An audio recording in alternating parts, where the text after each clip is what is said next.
bilim dalları arasında yer alıyor. Çıkış noktası 19. yüzyıla dayanıyor. İnceleme alanında doğadaki canlılar var.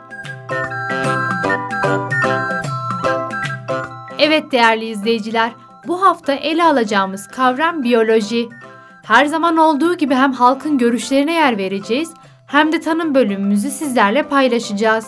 Dilerseniz öncelikle yönümüzü sokağa çevirelim.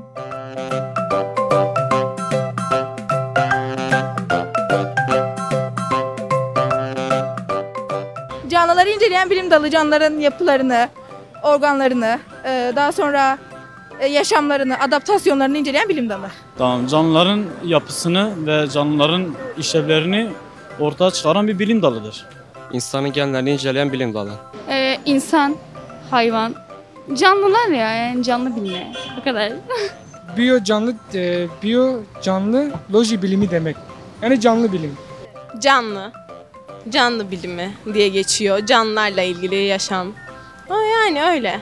Canlıların vücut yapısını inceleyen bilim dalıdır. İnsanların, hayvanların yapılarını, üreme organlarını falan inceleyen bilim dallarına biyoloji denir. Biyo canlı, loji bilim, canlı bilim. Canlı bilimi? Biyoloji denince hani insan vücudundaki çalışan etkenler aklımıza geliyor yani. Canlı yapı birimi. Biyoloji işte insanların sağlığını veya sosyal hayatını araştıran, işte insanı kapsayan araştırmalardır. Biyoloji canlı hakkında bilgiler veren, canlı yaşam bitkilerle ilgili şeylerdir.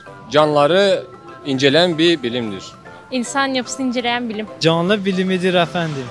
Canlı bilimidir. Bütün doğa, evren hakkında bilgi sahibi olmak. İnsanları inceleyen bilim dalıdır.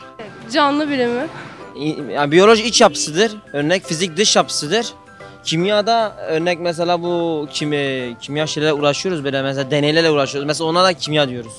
Biyoloji bence insan vücududur.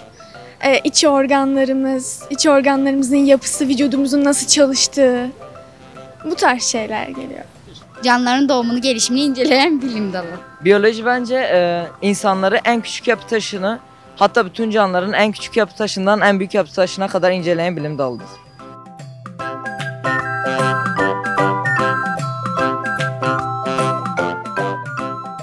Canlı bilimi, insanı kapsayan araştırmalar, doğa hakkında bilgi sahibi olmak. Biyoloji nedir sorumuza verilen cevaplar böyleydi. Şimdi de sırada tanım bölümümüz var. Bakalım verilen cevaplar ne kadar doğru ve biyoloji kavramının temel tanımı ne?